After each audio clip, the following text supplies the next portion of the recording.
Me llamo Eva Strzelecka, soy investigadora y profesora de la universidad. Cuando estamos hablando del feminismo, hablamos de los feminismos locales, hablamos de los feminismos globales.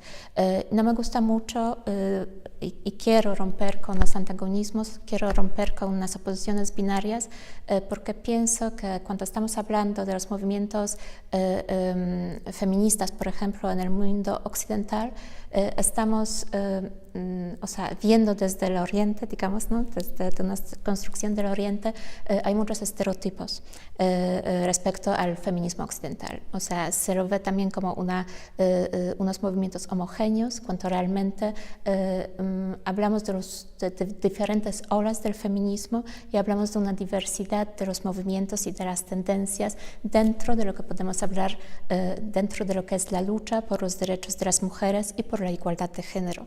Y cuando estamos hablando de la igualdad de género, estamos hablando también de la lucha tanto de los hombres como de las mujeres. Hablamos de la lucha, ¿no? En general de la sociedad, de las personas que se han comprometido con la justicia de género.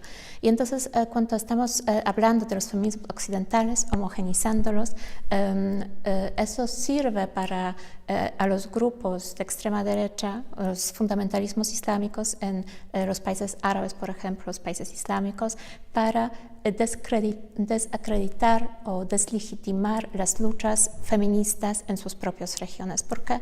Porque se estereotipa muchísimo, ¿no? Lo que es el feminismo, y entonces se quita también el espacio de enunciación, el espacio de expresión de las mujeres feministas en estos países, porque se les tacha de occidentales cuando realmente hay temas de la lucha de las mujeres que compartimos, por ejemplo, las violencias, la lucha contra la violencia de género, la lucha contra la violencia, la violencia contra las mujeres, que compartimos y que no tienen por qué ser tachadas de occidentales o de orientales. Y por otro lado, hablamos también de una retórica estereotipada sobre, por ejemplo, lo que es el Islam, que sirve también a los grupos de extrema derecha en Europa o en los países occidentales para precisamente legitimar legitimar las políticas de derecha contra la migración, pero también legitimar unos discursos de intervención militar en los países de Oriente Próximo, por ejemplo. ¿Por qué? Y entonces, son unos discursos islamófobos que, por supuesto, no se responden a la realidad, pero sí tienen un papel político relevante, y esta dimensión política de estos discursos estereotipados hace que estamos actualmente en las guerras, ¿sí?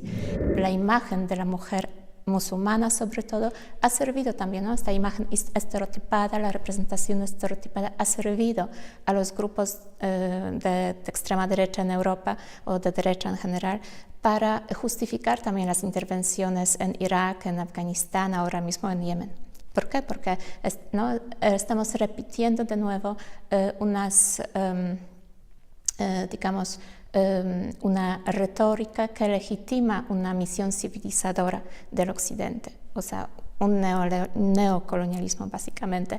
¿Por qué? Porque estamos representando a las mujeres musulmanas como las víctimas de sus propias culturas. Entonces, otra vez, nosotros, ¿no? En estos países occidentales nos presentamos como una civilización más desarrollada, que tenemos que asistir a estas mujeres o estas sociedades en un proceso de la democratización o en un proceso del desarrollo, ¿no? En la lucha por los derechos humanos. Y paradójicamente, estas intervenciones, las intervenciones militares en Irak, por ejemplo, han tenido un impacto dramático en la vida no solamente de la sociedad, o sea, de la población civil, sino sobre todo de las mujeres, porque hemos visto cómo las mujeres han perdido incluso algunos derechos que han tenido en la época de Saddam, por ejemplo.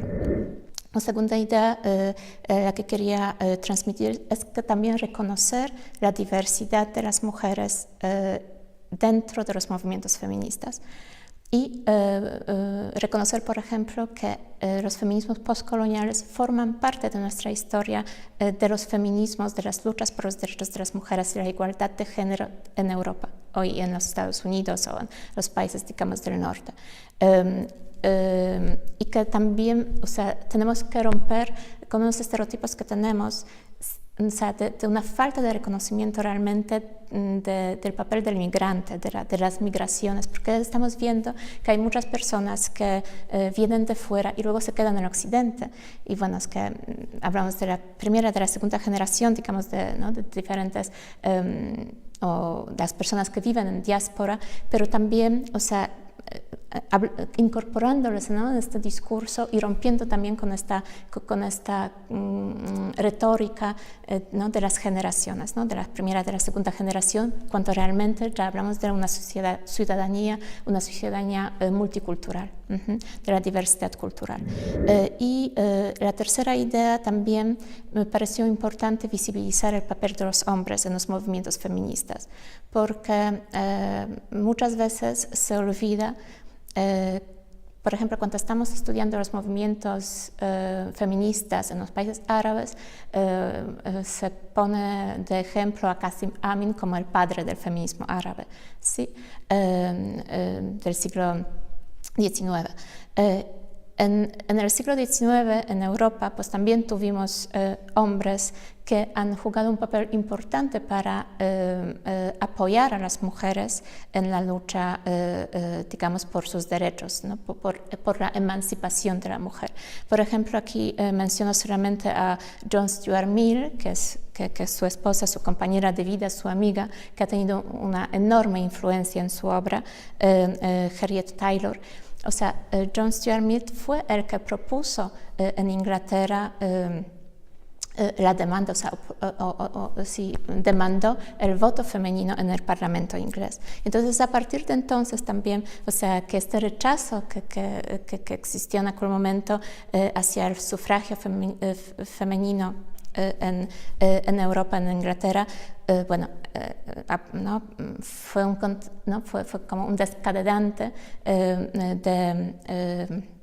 de la primera asociación inglesa o británica por el sufragio femenino, que sí fue fundada por una mujer.